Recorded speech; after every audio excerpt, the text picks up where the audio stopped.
Tena karibu mahali pa Kweli Yote TV juu ya nchi, kwa sababu tayari imekwisha kuinuliwa ile Kweli Yote TV kwa watu wote wa imani zote, wa rangi zote, wa mataifa yote, watumishi wa aina zote. Sasa ni katika kujifunza na kupokea kweli na kufahamu kwamba wakati umefika wa kila mmoja kuishi kwenye kweli yake yeye mwenyewe na kuabudu katika kweli, kwa sababu majira yameisha na haina tena kwamba utasubiria au utangoja. Majira yamefika, na ndio hii unayoiona, unayoisikia, unayoipokea na kuendelea kujifunza. Kwa hiyo kubwa zaidi ni kumuunganisha mwenzio na wewe, ili subscribe katika utimilifu, like kwa ajili ya kuunganishwa, kujua, kuelewa nini kinaendelea.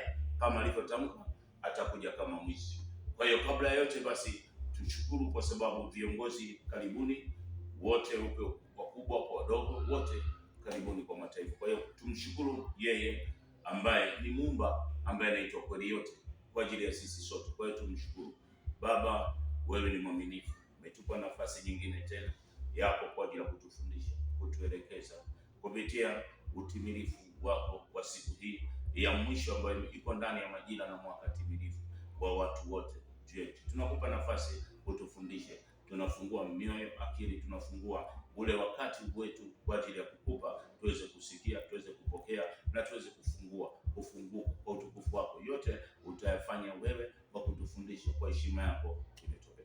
Karibu sana. Leo ufahamu ya kwamba wakati wa mwisho au wa siku ya mwisho, kama vile alivyosema kwenye nguvu ya Mathayo 24 na Luka 21 ule mstari wa 4 na Marko 13, kwamba hakuna jiwe litakalosalia. Maana yake kwamba ile mifumo tulikuwa tuijui, au imani mbalimbali ambazo tayari tulikuwa tumefundishwa, mifumo hiyo yote itajulikana. Kila ambacho kilikuwa tayari kimejificha kitakuwa wazi, kama alivyosema kwenye nguvu ya Mathayo 10:26 kwamba hakuna siri itakayokuwa juu ya nchi, katika ibada, katika uchumi, katika kila kitu, vyote vitakuwa wazi. Kwa hiyo sasa sikia, pokea kwamba kwa leo yeye mwenyewe anatambulisha uumbaji, anauambia uumbaji na watu wake wote kwamba majira ya upendo wa aina zote umefutwa na Baba ambaye ni Kweli Yote, na anasimamisha au amesimamisha kuheshimiana juu ya nchi, na sisi kumshukuru yeye ambaye ndiye mhusika wa uumbaji wote. Kwa hiyo ni jambo kubwa kabisa kwamba kwa nini afute upendo, na upendo ndio maisha yetu, na sisi tuliachiwa amri ya upendo ili tupendane sisi kwa sisi. Sasa tutafahamu, utaelewa ya kwamba jiwe juu ya jiwe halitasalia, kama vile ambavyo ametamka kwenye Mathayo 24. Mathayo 24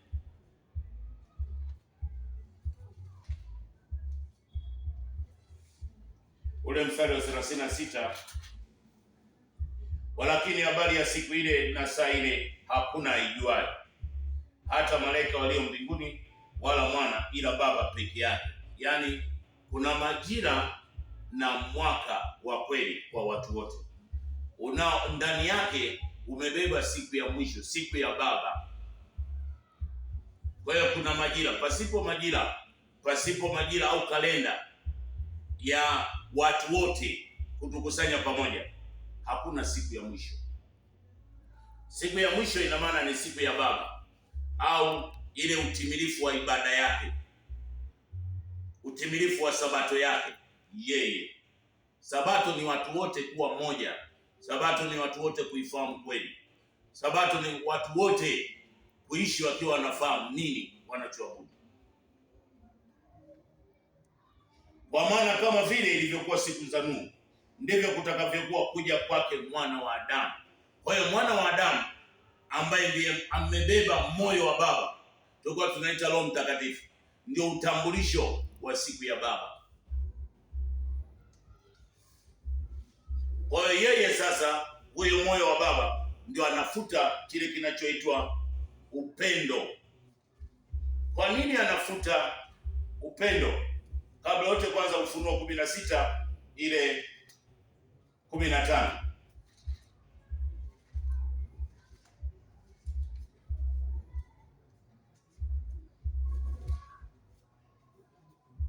Tazama, naja kama mwizi, heri ya keshaye. Kwa hiyo akasema atakuja, sio kila jicho litamuona, kama vile tulivyokuwa tunaambiwa kwenye Ufunuo 1:7. Anayekuja ni yeye, lakini kwa sura, kwa muonekano wa mtu anakuja. Ule ujumbe anaweka mle, anaweza kuweka Uganda, anaweza kuweka Tanzania, anaweza kuweka Kenya, anaweza kuweka kwa Mwarabu, Muhindi, wote anaweza kuweka apendavyo yeye, kwa ajili ya kutimiza wakati wake.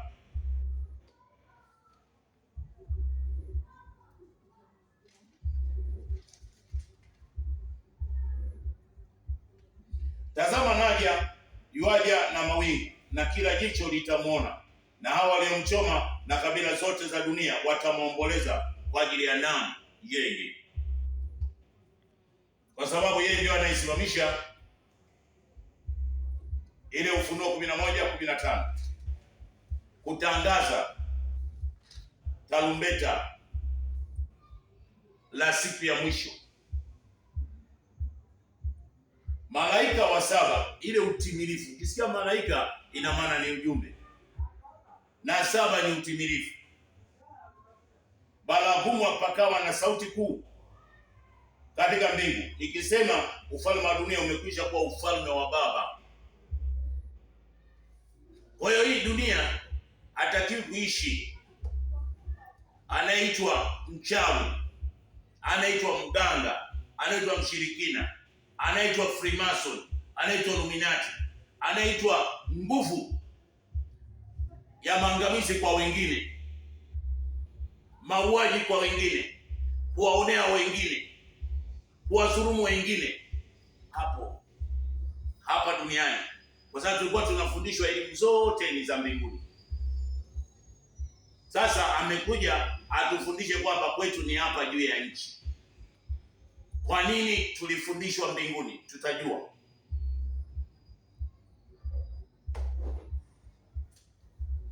Kwa hiyo ufalme ukishakuwa juu ya nchi, ina maana kunakuwa na hukumu ya kila neno la uongo.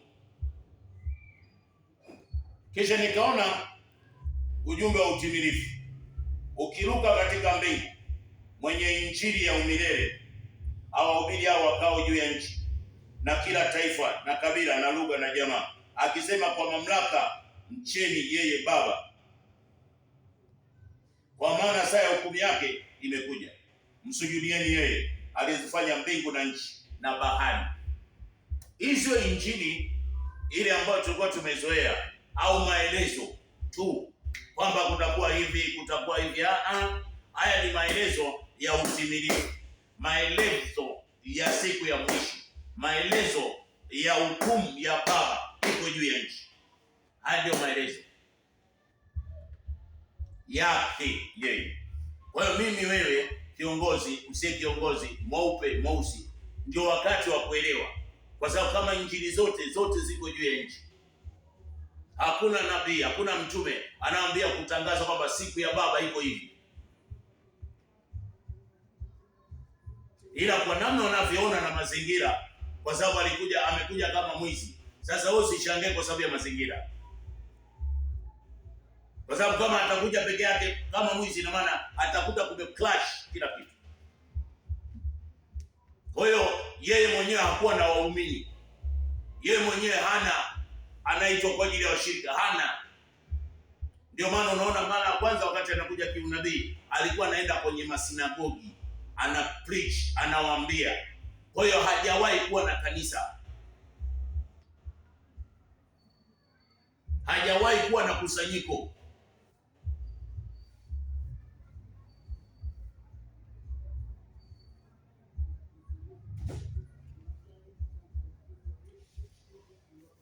Ndio maana amesema kwamba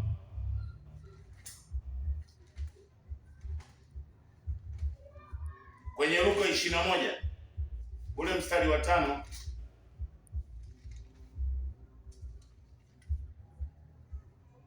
na watu kaza wa kaza walipokuwa wakiongea naye habari za hekalu, jinsi ilivyopambwa kwa mawe mazuri na sadaka za watu, alisema, haya mnayoyatazama, siku zinakuja ambayo halitasalia jiwe juu ya jiwe, ambalo halitabomoshwa. Wakamuuliza, yatakuwa lini?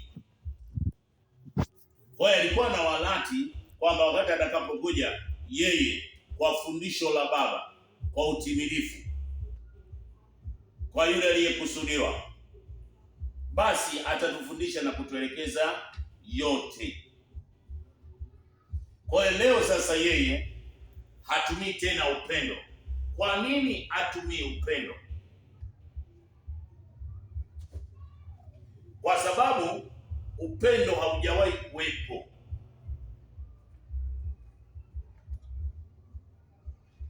Ila aliutamka tu ule upendo wa kupakapaka rangi, lakini upendo juu ya nchi haujawahi kuwepo.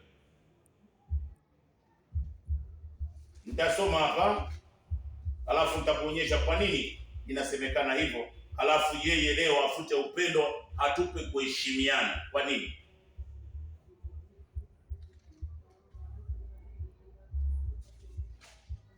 Mathayo 24 ule mstari wa 10.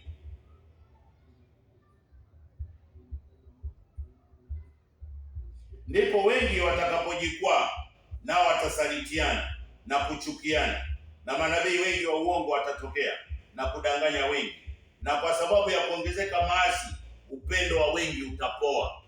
Hapo alikuwa anakuonyesha ile ishara ya kuja siku ya mwisho kwa ajili ya utimilifu. Ndio alikuwa anakuonyesha tabia yake. Kutakuwa na tetemeko, kutakuwa na vita, kutakuwa na njaa, kutakuwa na kuchukiana, kutakuwa kabla ya kuja siku ile. Yeye ndio kazi yake aliyokuwa amekuja. Sasa kwa nini upendo, naweza kusema kwamba upendo haukuwepo? Upendo, kile kitendo cha Mwanzo 2, kitendo cha Mwanzo 2 ile 23, Adamu akasema, sasa huyu ni mfupa kati ya mfupa wangu na nyama kati ya nyama yangu, basi ataitwa mwanamke, maana ametwaliwa kwa mwanamume. Kwa hiyo mwanamume atamwacha baba yake na mama yake, naye ataambatana na mkewe, nao watakuwa mwili mmoja. Nao walikuwa uchi wote wawili, Adamu na mkewe, wala hawakuona haya. Kwa hiyo hichi kitendo cha Adamu kuambatana na mkewe kwa ajili ya yale kuanza maisha. Kwa hiyo kile kitendo cha kumwacha baba na mama na kutomwelewa baba ni nani na mama ni nani, ina maana hapo ndipo upendo uliishia. Kwa hiyo ndio maana wakawa uchi. Uchi ina maana ni akili kutoelewa, kutoona upofu, akili kutopambanua, hata moyo kutobeba hifadhi nzuri. Kwa hiyo hata yale tulikuwa tunatamka hayana mahali pa kupita. Kwa hiyo hicho ndicho ambacho, kwa sababu upendo aliyokuwa nao kwake ule wa kabla ya kuachana ulikuwa ni yeye awe mtawala, awe mmiliki, awe sura ya baba.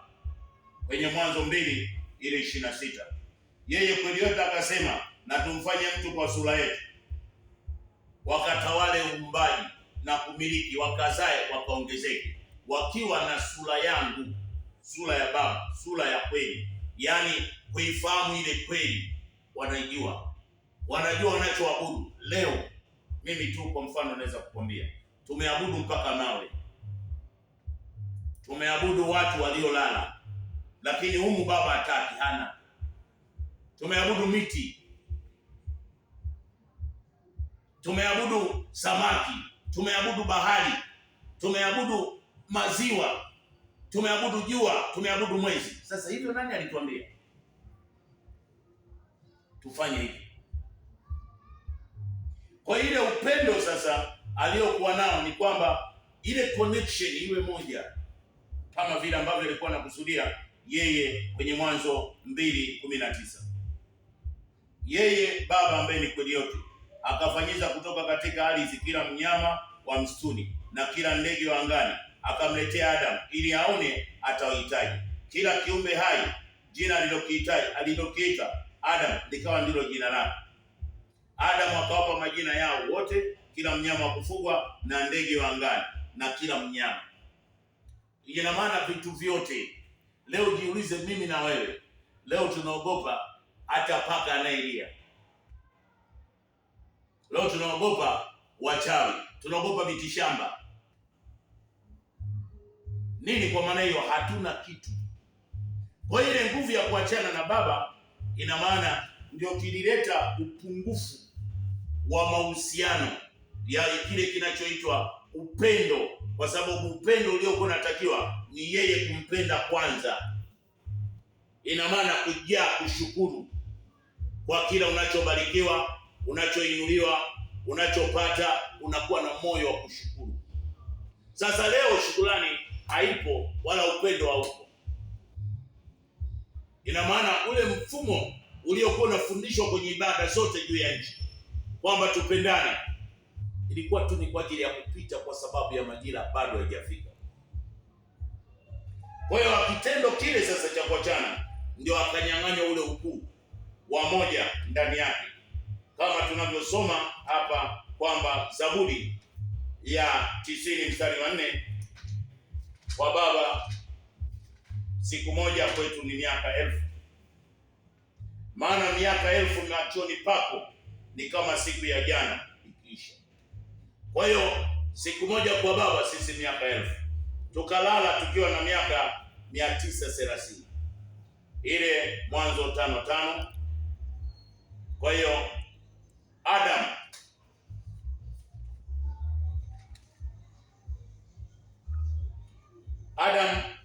siku zote Adam alizoishi ni miaka 930, naye akafa.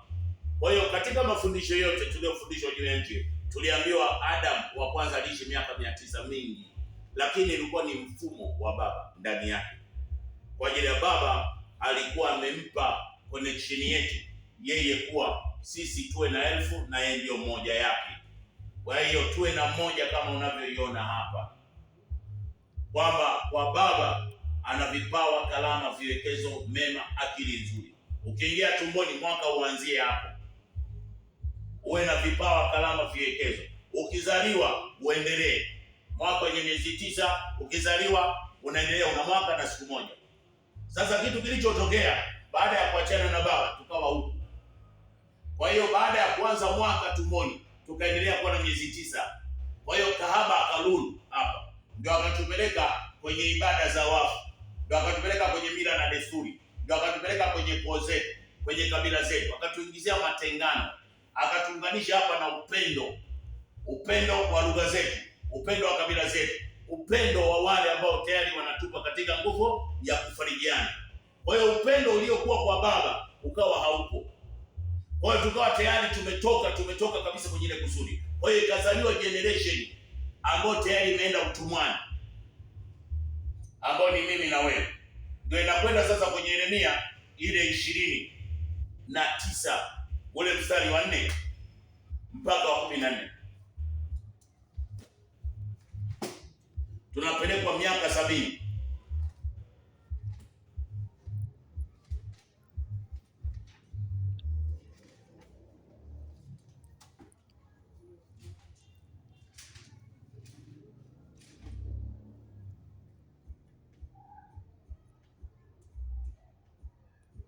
Yeye Baba asema hivi, watu wote waliochukuliwa mateka niwafanya wachukuliwe kutoka Yerusalemu mpaka Babeli. Jengeni nyumba mkakae ndani yake, ipandieni bustani mkale matunda yake, oeni wake mkazae wana wa binti zenu, waozeni wake wana wa wenu wenu, mkawaoze waume binti zenu, wakazae wana binti zenu, mkaongezeke huko wala msipungue. Kautakieni amani mji ule ambao nimewafanya mchukuliwe mateka, mkauombee kwa yeye kweli, kwa maana katika amani yenu mji ule ninyi mtapata amani. Ndio maana tunaomba katika uombaji wote, usimchukie kiongozi yoyote kama unataka kuwa na maisha mazuri. Yaani hata kama unamchukia, muombee mazuri ili barabara yako iwe nzuri. Ukimchukia hakuna mahali unapopita, kwa sababu yeye kapewa mamlaka juu. Ukiwa mpaka ukutane sasa na majira timilifu ya kwamba sasa ufunguliwe, uelewe.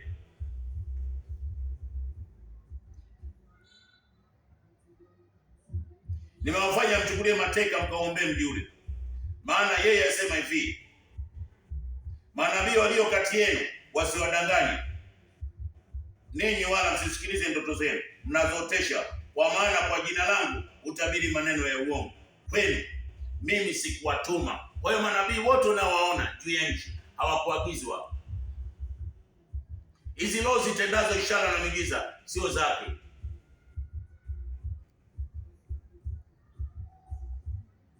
Kwa hiyo maana yeye Baba aseme hivi, ambeni kweli yote, aseme hivi, Babeli utakapotimizwa miaka 70 nitawaijilia ninyi na kutimiza kila ambalo nilikuwa nimewakusudia, maana nayajua mawazo yenu nayowaazia, ni mawazo ya amani, kuwapa tumaini siku zenu za mwisho.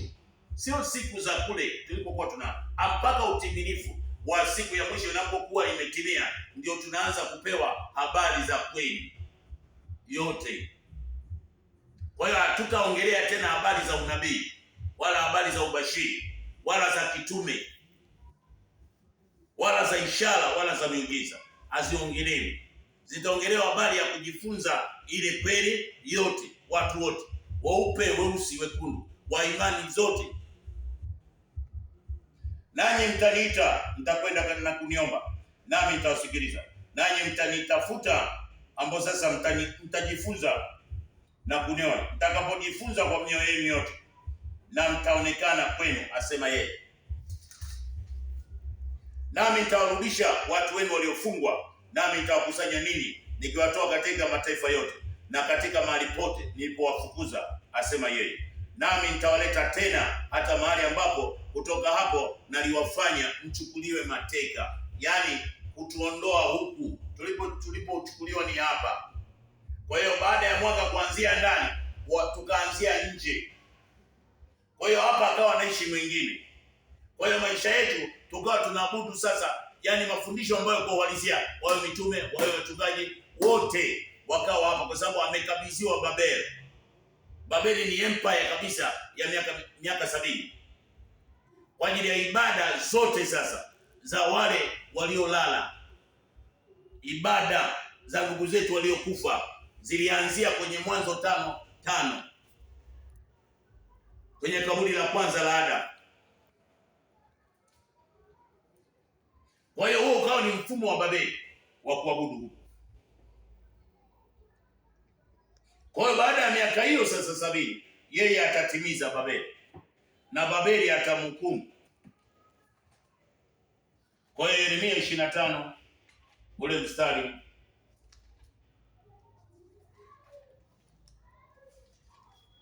wa 12, na itakuwa miaka hiyo 70 itakapotimia, nitamwadhibu mfalme wa Babeli na taifa lile, asema yeye, kwa sababu ya uovu wao, na nchi ya Kalidayo pia nami nitafanya kuwa ukiwa, nami nitaleta juu ya nchi ile maneno yangu yote niliyoandika, naam, yote yaliyoandikwa ndani ya kitabu hiki. Kwa hiyo baada ya miaka 930 ukijumlisha na miaka 70 unapata miaka 1000. Ndio tunarudi kwetu kwenye ibada ya kweli kwa watu wote. Hii ndio moja, Baba kwake ni moja, sisi ni miaka 1000. Kwa hiyo tunaanzia ndani, tunakuja huku nje, sio nusu kwenye maisha yetu. Kwa hiyo inatimia sasa hiyo Babeli kuhukumiwa. Ni ile Babeli ina maana ni Amerika, taifa hili ni Israeli, na Wakalidayo ni ibada ambazo tulikuwa tunaabudu lakini bila kujua kwamba je, zilikuwa ni kinabii au zilikuwa za kweli. Zinatimia wakati wa vita hii unayoiona hapo nje. Hiyo inawekwa utimilifu. Babeli ni miaka ya utimilifu kabisa, ili ibada ya kweli yake Baba kwa ajili ya sisi kufunguka, kuingia kwenye moja kwa moja kwenye kuheshimiana, kutoka kwenye upendo. Kwa sababu sasa hivi vita vyote unavyoviona, kuna watu wanapendana, kuna taifa kwa taifa wanapendana, kuna kiongozi kwa kiongozi wanapendana, anayemsupport mwenzie, au kwa maana labda anavyo vitu vizuri zaidi. Nyakati wa pili. Kwa ndio maana anafuta kitu kinachoitwa upendo, ili atupe maisha ambayo ya kuheshimiana sisi kwa sisi, ili judgment isimame. Ukitaka kumfanyia mwenzako mabaya, jua nao unafanyiwa. Nyakati wa pili 36 ile 20. Na wale waliokoka na upanga akawachukua mpaka Babeli, wakamtumikia yeye na wanawe, hata kulipoingia miliki ya Uajemi.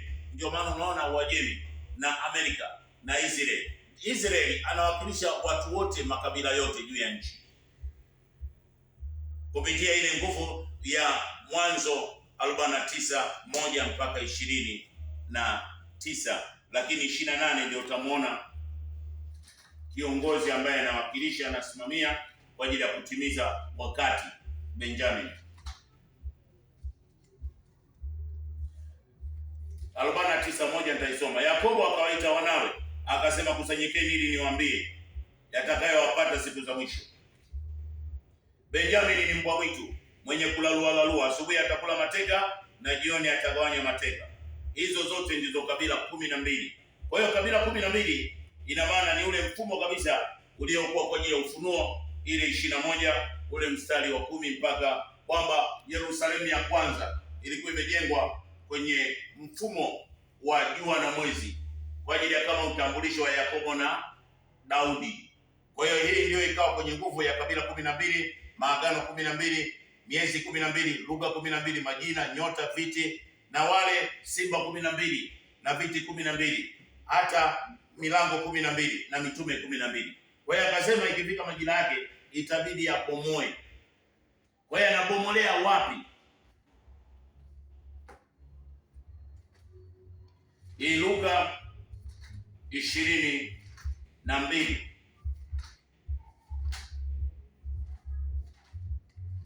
ule mstari wa 30, mpate kula na kunywa mezani pangu katika ufalme wangu na kuketi katika viti vya enzi, mkiwahukumu kabila 12.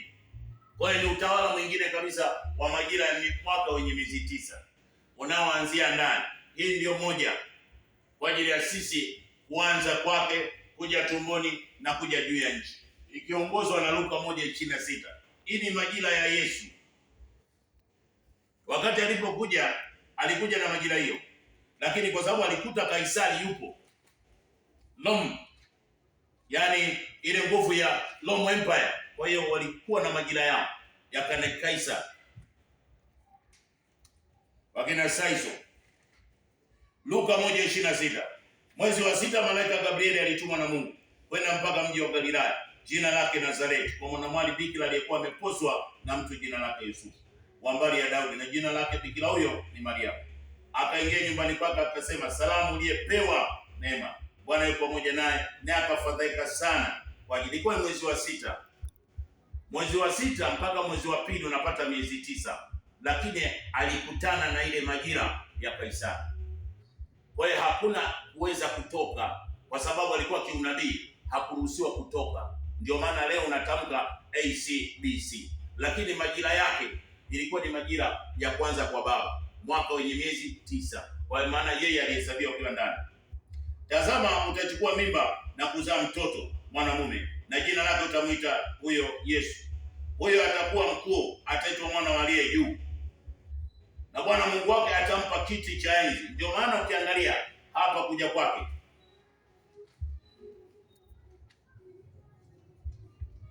atakuja na utukufu wake.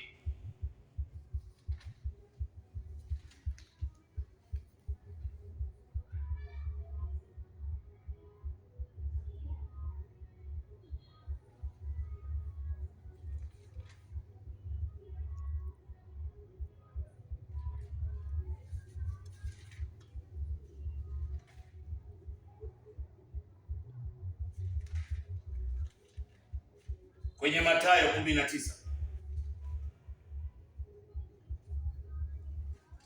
Atakuja na utukufu wa Baba.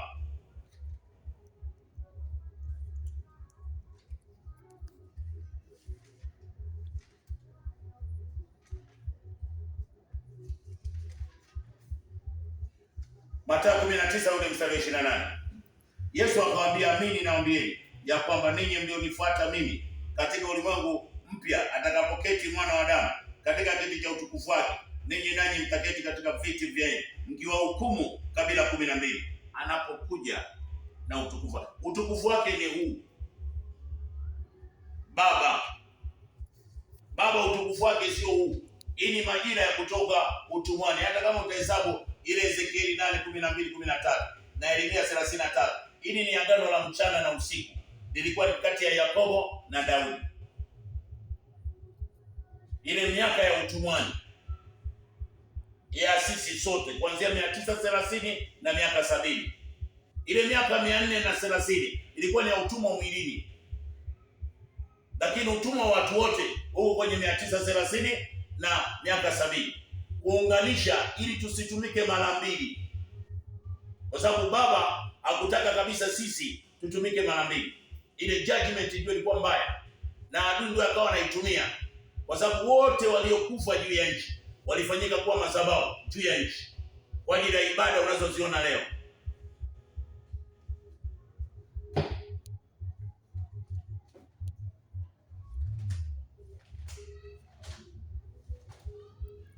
Nitakuonyesha hapo.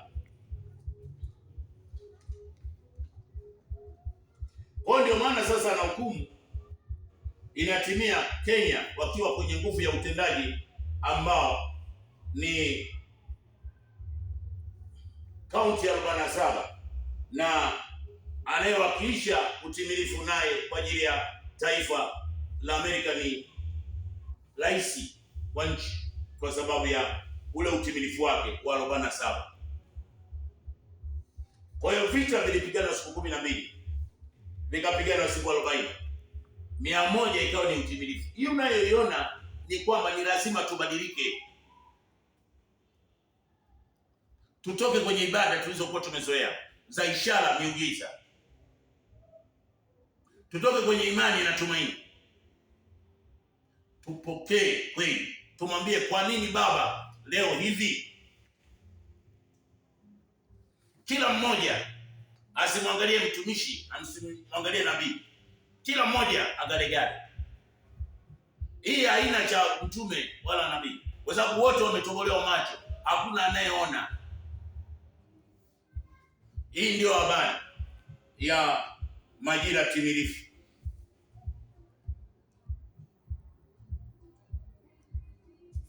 Kwa hiyo kitu kilichochanganya sana kwenye majira yetu ni kutojua Yesu alitumwa nini.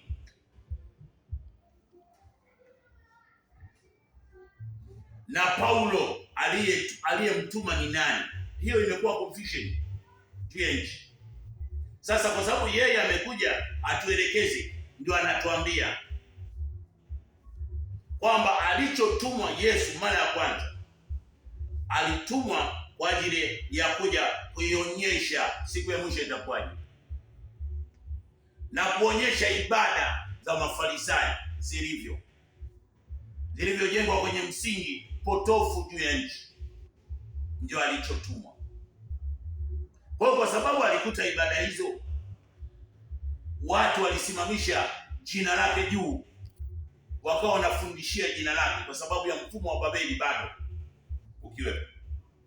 Kwa hiyo ndio maana akasema yeye hakuwa na kanisa, ila mfano wake alikuwa anaonyesha kwamba kwenye mitume 12 akituonyesha moja kwa moja kwamba alichoagizwa mahali pa Isaya 6:8-13 ili uione.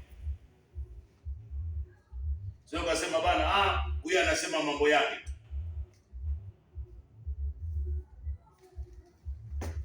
Huyu naye katokea wapi? Si ndio tumezoea? Isaya 6:8.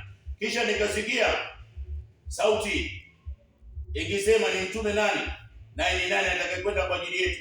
Ndipo niliposema mimi hapa nitume. Huu ni utume wa mitume wote unaowaona. na ndio sehemu ambapo juu ya nchi wanafichika, kwa sababu kila alichotumwa Yesu juu ya nchi hakuna anayejua.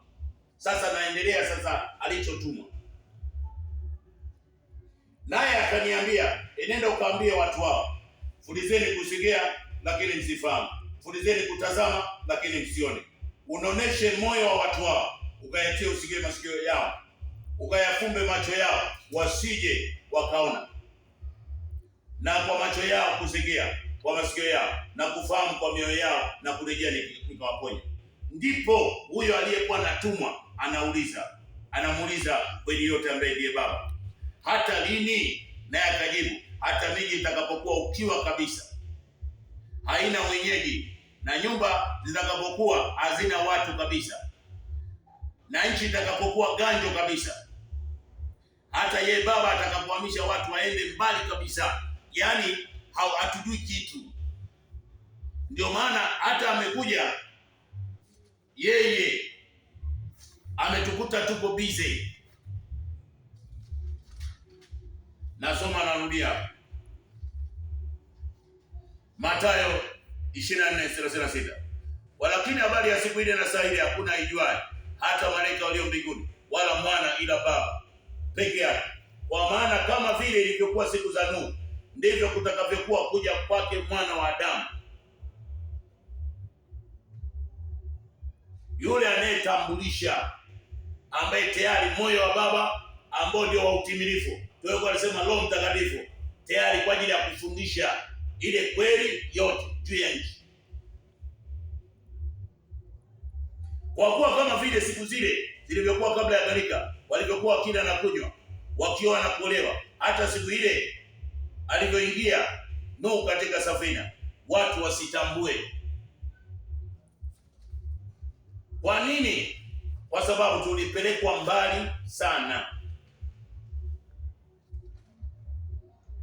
Ndio maana Luka 21:34, basi jiangalieni mioyo yenu isije ikaelemewa na ulafi na ulevi na masumbufu ya maisha, kwa sababu hakuna anayejua upendo. Sasa kwamba je, Yesu wakati anakuja kwenye Mathayo ile 13:34 alimaanisha hicho kwamba pendaneni nyinyi kwa nyinyi, na huko akasema kwenye nguvu ya Mathayo 24 ile 10 kwamba kwenye majira baada ya maasi kuwa mengi upendo utapoa.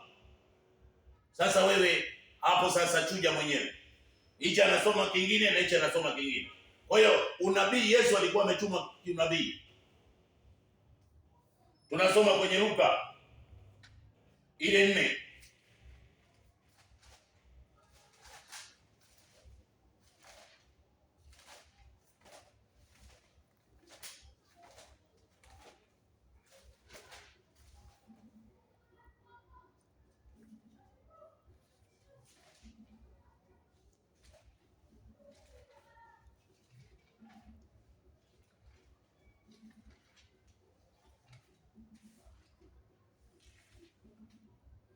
Luka 4:20.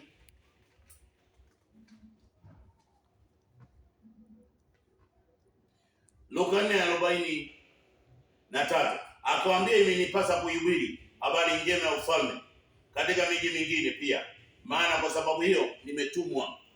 Kwa hiyo alikuwa anahubiri habari za unabii si za siku ile, na ndio maana alikuwa anaonyesha mpaka uponyaji. Anatuonyesha namna uponyaji ulivyo, sio katika ishara, sio katika maajabu, sio katika miujiza, sio katika unabii, bali katika kukaa na kufundishwa. Kwenye Luka 11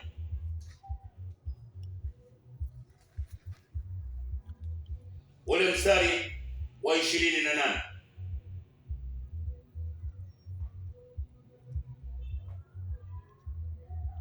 njoni kwangu ninyi nyote msumbukao na wenye kulemewa na mizigo, nitawapumzisha. Jicheni nira yangu, mjifunze kwangu, kwa kuwa mimi ni mpole na mnyenyekevu. Alikuwa anaonyesha mfumo wa uponyaji ni katika kukaa na kufundishwa, kuifahamu ile kweli, na kweli inatuacha huru. Sio katika ishara, sio katika miujiza, sio katika unabii. Huo unabii, ishara ni za shetani. Ufunuo 16:13.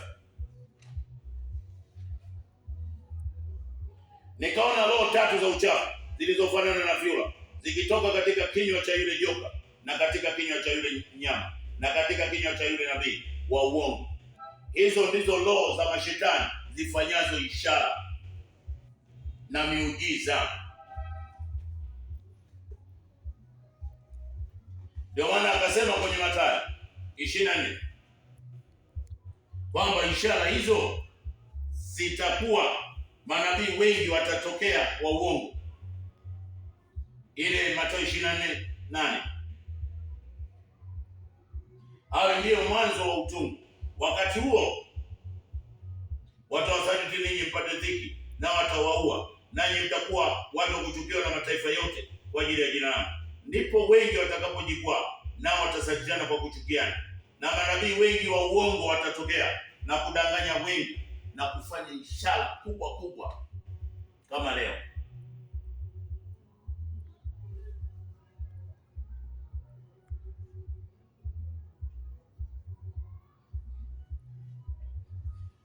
Baba, uponyaji wake uko katika kweli, si katika vitu, si katika maji, si katika mafuta, si katika chochote. Hivyo vilikuwa ni vitumikisho wakati wa Babeli, utumwani.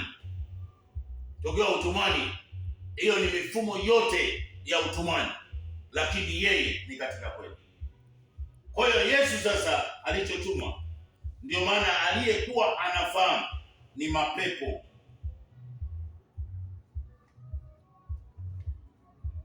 Mathayo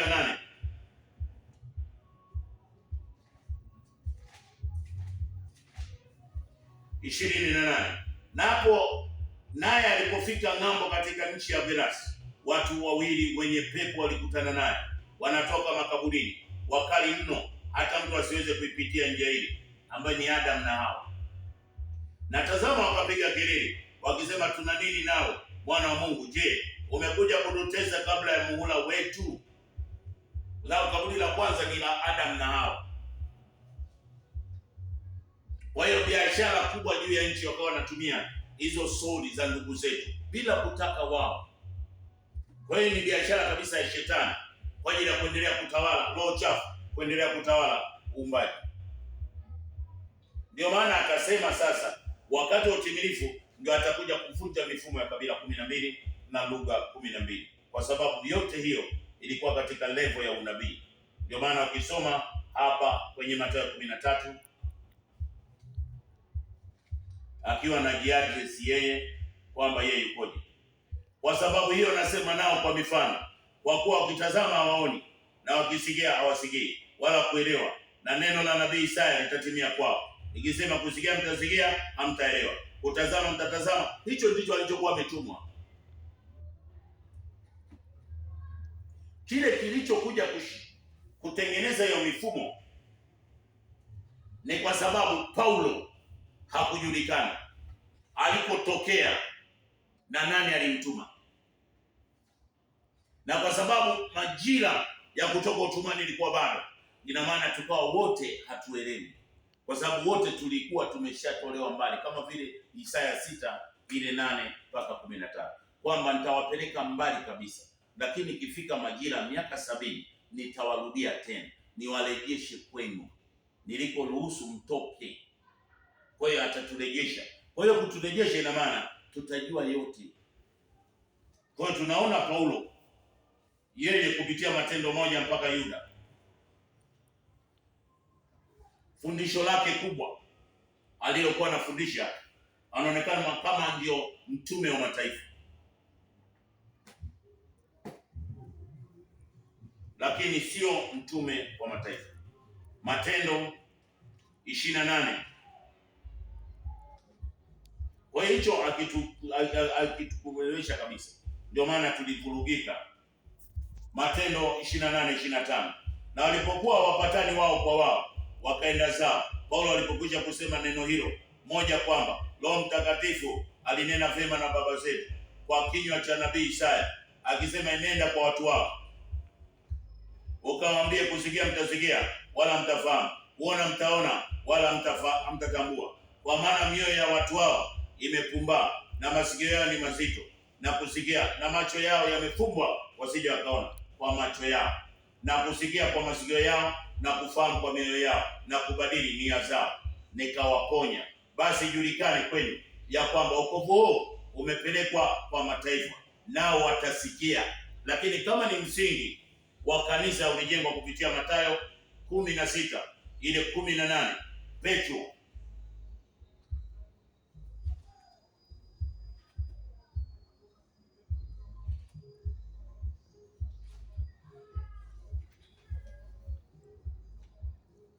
nami nakwambia wewe ndiye Petro, na juu ya mwamba huu nitalijenga kanisa langu, wala milango ya kuzimu haitalishinda. Tunaona kwenye Mathayo 26 ile 31, mitume wanagairi kutokuamini. Petro anamkana Yesu. Mathayo ile 26 ile 69 mpaka 75, anamkana mara tatu, tena kwa kiapo. Na kiapo yeye mwenyewe Paulo amesema ndio mwisho.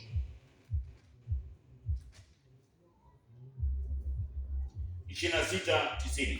Na Petro alikuwa ameketi nje bewani, kijakazi mmoja akamwendea akasema, wewe ndiye uliyekuwa pamoja na Yesu wa Galilaya? Akakana mbele ya wote akisema, simjui mtu huyo. Naye alipotoka nje hata ukumbini, mwanamke mwingine mmoja akamwambia, watu waliokuwa huko, huyo alikuwa pamoja naye. Yesu Mnazareti akakana tena kwa kiapo, simjui mtu huyo. Punde kidogo wale waliohudhuria wakamwendea wakamwambia Petro, hakika wewe nawe mmoja wao, kwa sababu hata usemi wako wa kutambulisha. Ndipo akaanza kukana na kulani na kuapa, simjui mtu huyo, mara jogoo likawika. Sasa kama Yohana 21:15, yeye ndio aliyepewa nafasi ya kama kiongozi kwa ajili ya kuipeleka hiyo habari ya Yesu kwa mataifa. Mathayo ile Yohana 21 ule mstari wa 15. Basi walipokwisha kula, Yesu akamwambia Simoni Petro, je, Yohana wewe wanipenda kuliko hawa? Akamwambia, naam Bwana, wewe wajua kuwa nakupenda. Akamwambia, lisha wana kondoo wangu. Akamwambia tena mara ya pili, Simoni Yohana wanipenda? Akamwambia, ndio Bwana, wewe wajua kuwa wanipenda. Akamwambia, chunga kondoo zangu. Akamwambia mara ya tatu hivyo hivyo. Kwa hiyo ilikuwa kuonyesha mahusiano kwa ajili ya kuheshimiana. Ndio maana ukisoma hapa chini, maana wewe wanipenda kuliko hawa? Akamwambia, naam Bwana, wewe wakuwa ni rafiki yako. Yaani alikuwa rafiki. Ina maana kupenda, ina maana ni viwango vikubwa sana. Kwa tunaona kwa sababu sasa ya kushindwa kutojua kabisa kwamba huyu Yesu alituma nini na Paulo alituma nini, ina maana tukafurugika. Hatukujua sasa ile upendo unaotakiwa kufundishwa, kwa sababu hata yeye alisema. Tunaona alichotumwa anachojiaddress yeye kwa ufupi na kwa uelewa, kwa sababu wote tulikuwa Babeli. Ina maana ni mtume wa Babeli. Alitumwa nini Paulo na Babeli? Alitumwa kwa ajili ya kuja kuzionyesha kazi za mitume. Alizokuwa anatakiwa kufanya ni kuonyesha nguvu ya unabii tu na yeye. Lakini akajikuta anasema yeye ametumwa kuonyesha kazi za mitume na kazi za Yesu na za Roho Mtakatifu. Kwa hiyo ukienda sasa hapa ili ukapate kuona kwamba hakuna kitu, wakati Efeso 2:20, mmejengwa kwa msingi wa mitume na manabii, naye Kristo mwenyewe ndiye jiwe kuu la pembeni. Ndio anaweka simenti kama kujenga kanisa, kujenga huduma. Lakini Baba hakuwa na huduma, yaani kweli Yesu hakuwa na huduma. kwa sababu huduma zote alizikuta mitume, alikuta kwenye nguvu ya Mafarisayo na nguvu ya waandishi, ndio waliokuwa na ibada. Yeye hakuacha ibada. Kwa hiyo mfumo wa kanisa ukajengwa kwenye misingi ya mitume wasioamini, kwa sababu Yesu alikuwa kwenye nguvu ya majira ya unabii kutufundisha kwamba hiyo Yerusalemu ya kwanza, ile ibada ya kwanza kupitia Ufunuo 21 ile mstari wa 10 mpaka 22, kwamba nguvu ya Yerusalemu imejengwa kwa mitume 12, kabila 12 na nguvu ya nyota 12, wale simba 12 kwenye kiti cha nani cha Sulemani, wale walinzi simba 12, viti 12, maagano 12. Ina maana mfumo huo uko kwenye ibada ya Daudi na nguvu ya kabila 12 ambayo ni kwa ajili ya Yakobo. Hizo akasema akifika hizo atavunja, kwa sababu ni mfumo wa Yerusalemu uliokuwa tayari hauna nguvu. Ndio maana anaufundisha, anauelekeza. Ndio maana akasema kwenye nguvu ya Marko 16 ile 14, afu tutarudia.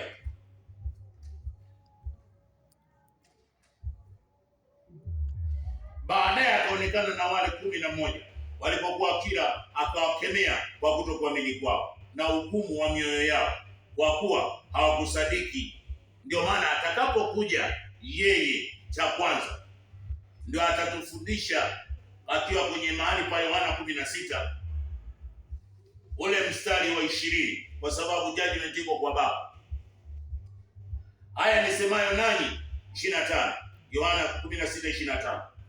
Haya nisemayo nanyi kwa misali, saa yaja ambao sitasema tena nanyi kwa misali, lakini nitawapa wazi wazi habari za Baba, kwa ajili ya kuwaondoa wote waliokalia kwenye kiti cha Baba, kama Mathayo ile 23 inavyokataa. Wala msimuite mtu baba duniani, maana baba yenu ni mmoja. Sasa ile Yohana 16:25 anasema, ataeleza huyo ni nani. Huyo ni moyo sasa wa Baba, yaani kweli yote akiwa kwenye utendaji wake wa siku ile ya mwisho. Ndiyo siku ile imebebwa na mwaka wa kweli kwa watu wote, kwa ajili ya ibada ya watu wote. Yohana 16 ule mstari wa 7. Lakini mimi nawaambia iliyo kweli, yafaa mimi niondoke, kwa maana mimi nisipoondoka huyo msaidizi atakuja kwenu, bali mimi nikienda zangu msaidizi huyo atakuja, na akisha kuja huyo atawahakikishia ulimwengu kwa habari ya dhambi. Dhambi ya kwanza ni kutokuamini,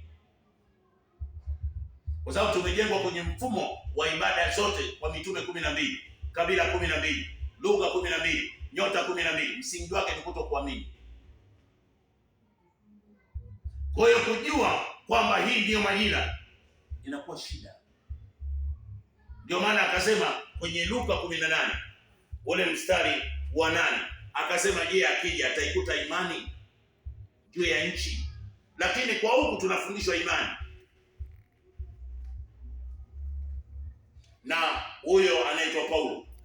Sasa ujue tofauti kabisa kilichokuwa kiko juu ya nchi, lakini kwa sababu amekuja yeye atusaidie, basi ni kushukuru kwa sababu ya yale mema na yale mazuri. Hajaleta vita, ila ameleta wote tuelewe. Naambia atawapatia haki upesi, walakini atakapokuja mwana wa Adamu, je, ataiona imani duniani? Lakini kwa Paulo ile Ibrania 11, basi imani ni kuwa na hakika ya mambo yatarajiwayo, ni bayana ya mambo yasiyoonekana. Maana kwa hiyo wazee wetu walishuhudiwa kwa imani kwa fahamu ya kuwa ulimwengu uliumbwa kwa neno.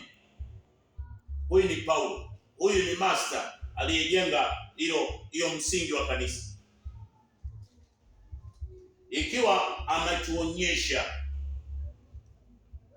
Tunaona hapa kwenye hiyo Efeso 4,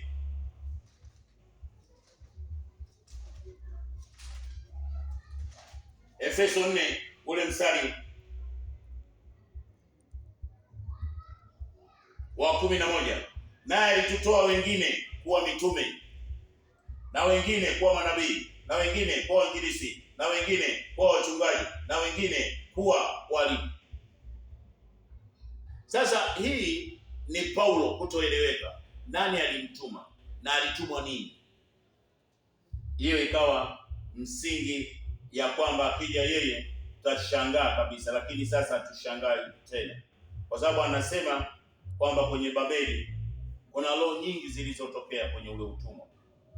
Ndio maana akasema yeye katika kipindi cha Yeremia 28:7 kwamba manabii waliokuwa wengi kati yenu walikuwa wanatabiri habari ya vita, habari ya matetemeko. Yalikuwepo yule atakaye simama na kutamka habari ya kweli kwa ajili ya amani ya watu, kwa sababu kweli peke yake ndio inatupa amani, sio ishara na miujiza. Yaani jambo lolote ukilijulia kweli unakuwa na amani. Kwa hiyo bila amani, bila kujua vita imeshaisha, hiyo vita ambayo ndio ya siku ya mwisho, hakuna amani. Watu wote temptation. Kwa hiyo yule wa kusema kweli yuko juu ya nchi. Kwa hiyo dhambi ya kwanza ni kutokuamini.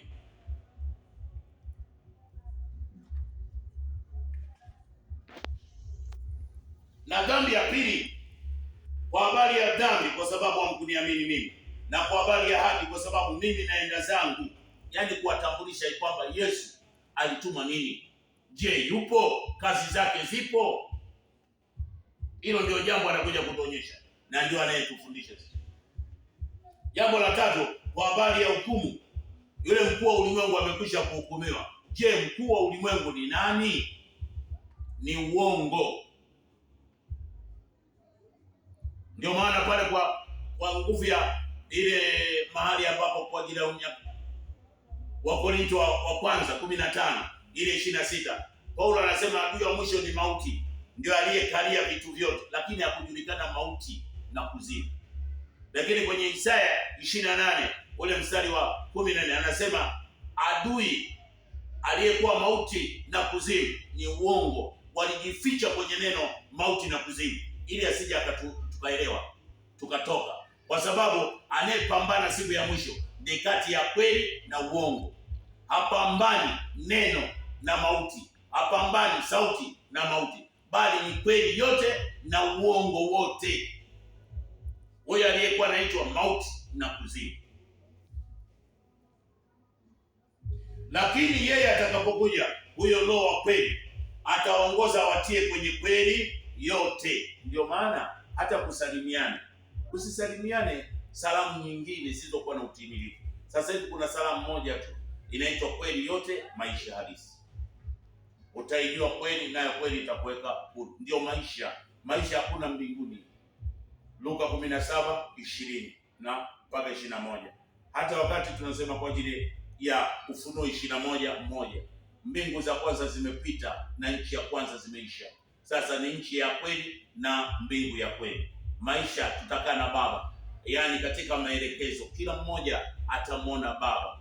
Moyo wa Baba uko juu ya nchi, ukitufundisha wewe pale mweupe, mweusi, mwekundu. Kiongozi, uliza haya yanayotamkwa ndio yale tuliyoyasubiri? Usidanganywe na mtume, usidanganywe na nabii, usidanganywe na mchungaji. Sasa hivi ni wakati wa kumuuliza wewe baba yako, kwembe haya yote haya sasa, mbona dunia imechafuka? Mbona hakueleweki? Atakwambia hawa wawili hatukujua. Sasa bila kujua kwamba Yesu alituma nini na Paulo alituma nini, hata ishara hauwezi kujua nani anafanya.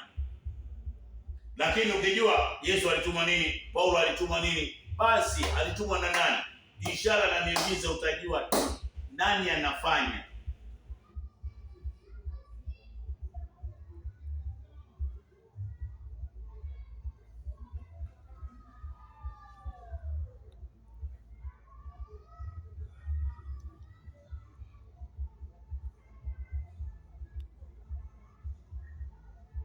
Kwa hiyo anafanya kwa sababu kizazi kilichokuwepo juu ya nchi ni kizazi chetu, kilikuwa ni kizazi cha zinaa. Kwa hiyo kizazi hicho kilizaliwa utumwani miaka 70 na ile miaka 930. Kwa hiyo kukawepo kizazi cha ukaidi chenye kutaka ishara na miujiza pekee yake.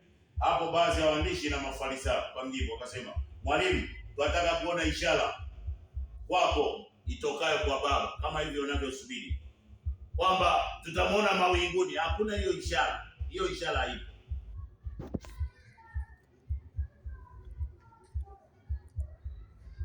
Akajibu akamwambia, kizazi kibaya na cha zinaa chatafuta ishara, wala hakitapewa ishara ila ishara ya nabii Yona. Kwani kama vile Yona alivyokuwa siku 3 mchana na usiku katika tumbo la nyangumi, ndivyo mwana wa Adamu atakavyokuwa siku 3 hizo katika majira hiyo. Kwa hiyo atakuwa kwenye mfumo ule ule ulioko sasa, kwa ajili ya watu kutoelewa, kwa sababu ya kizazi kilichokuwa, kizazi chetu kilikuwa kimepotoka kweli, ila Baba amekisamee bure.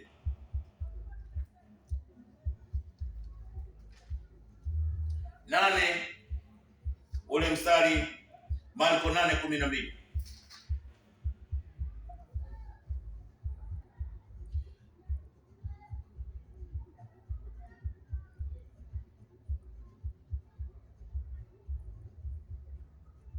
Akaugua moyoni mwake akasema, mbona kizazi hiki chatafuta ishara?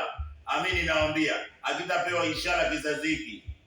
Akawaacha akapanda chomboni akaenda zake. Kwa hiyo usisubiri ishara ya kumwona mawinguni. Kama vita ndivyo hivyo, na maelezo unayasikia Nyakati wa Pili 36 ile 20 na Yeremia ile 25:12. Babeli ndiye aliyekuwa amepewa utawala juu ya nchi miaka 70. Majira yake umeisha. Ndio hiyo vita unayoiona inaitwa kwenye uwanja wa Armageddon. Ni kati ya uongo, utawala wa uongo juu ya nchi na utawala wa kweli juu ya nchi. Sabato tufurahie yale maisha juu ya nchi.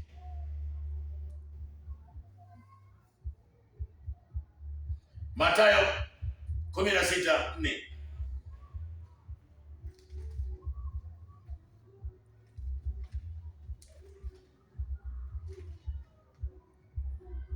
Kizazi kibaya cha zinaa chataka ishara, wala hakitapewa ishara isipokuwa ishara ya Yona, akawacha akaenda zake. Kwa hiyo ishara zote hizi sio ishara za Baba, ni ishara za Babeli ambazo ndio maana unazipata kwenye Ufunuo 16:13-14 kwamba roho 3 za uchafu zinazotoka kwenye kinywa cha yule nyoka na nabii wa uongo, hizo ndizo zifanyazo ishara juu ya nchi. Kwa hiyo amefuta kitu upendo, amefuta kwa sababu upendo umesababisha nguvu ya matengano. Kuna upendo wa kabila langu, kuna upendo wa lugha yangu, kuna upendo wa imani yangu. Nini umesababishwa na upendo uliokuwa kwa ajili ya Rumi 8, ule upendo wa Paulo, bila kujua kwamba kulikuwa kuna nini kinatokea.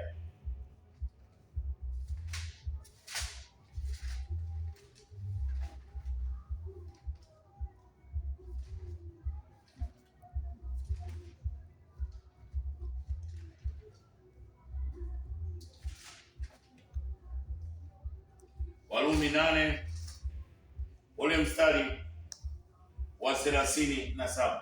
Lakini katika mambo yote tunashinda zaidi ya kushinda kwake yeye aliyetupenda. Kwa maana nimekwisha kujua hakika ya kwamba wala mauti wala kuzimu wala malaika wala wenye mamlaka wala yaliyopo wala yatakayokuwepo wala wenye uwezo wala yaliyo juu wala yaliyo chini wala kiumbe kingine chochote hakitaweza kututenga na upendo wa Mungu ulio katika Kristo Yesu. Kama amekuja kiunabii na mmesimentiwa hapo, ina maana kutoka ni ngumu. Kwa hiyo utakuwa ni upendo wa imani. Imani yangu, imani imefuruga umbaji. Sasa Baba hawezi akatumia imani Na ndio maana kwenye Luka 18:8 anasema, je, akija atakuta imani? Imani haipo, tumaini halipo, upendo haupo. Kwa hiyo sasa hivi mimi na wewe ni kituo cha kuheshimiana. Pale ndipo utaona kwamba haya yanayohubiriwa, yanayotamkwa, je, ni ya kweli? Kwa sababu bado unampenda mchungaji, unampenda nabii, unampenda mwinjilisti, unapenda imani yako, ina maana umepofuka. Kwa hiyo leo upendo umefutwa kwetu na umefutwa kwenye uumbaji wote. Sasa hivi ni kuheshimiana, yaani unachotaka mimi nikufanyie na wewe nifanyie. Hiyo ni mahali pa Mathayo 7:12. Tunafungia hapo kwa ajili ya baraka za leo.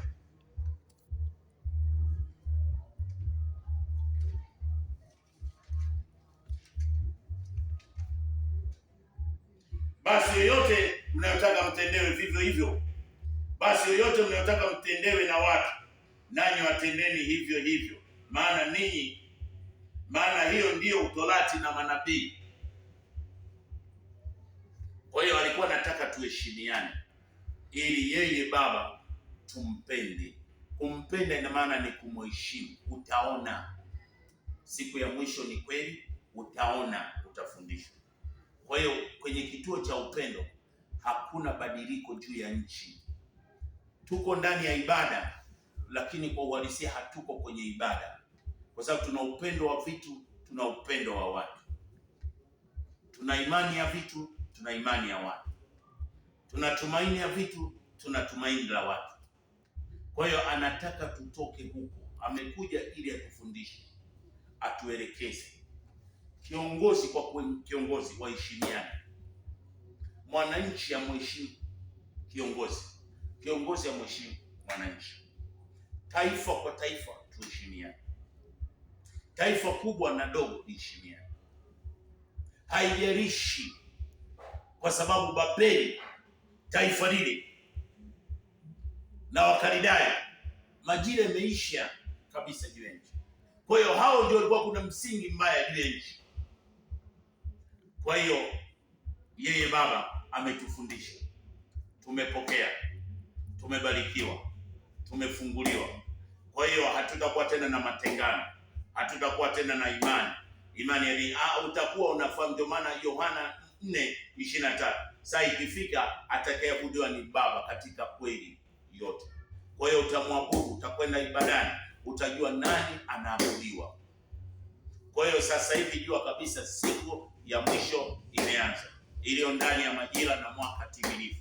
Isaya 61:2, Zekaria 14:7-9, kwa ajili ya kutuweka pamoja. Sabato ya Baba imeteseka sana, ibada ya Baba imeteseka sana, hata sisi tuliteseka. Yeye ametukumbuka, Baba amewabariki, kweli yote ametukuzwa, na uumbaji wote na mataifa na viongozi wametunzwa. Walindwe na amani juu ya nchi, kilele cha amani, kilele cha utulivu na kilele cha utoshelevu kwa kila taifa na kila mmoja juu ya nchi. Ni Baba ametamka, ni Baba yuko juu ya nchi, ambaye ni kweli yote. Ainuliwe, nasi tupokee maisha juu ya nchi. Mmebarikiwa sana, mmebarikiwa sana.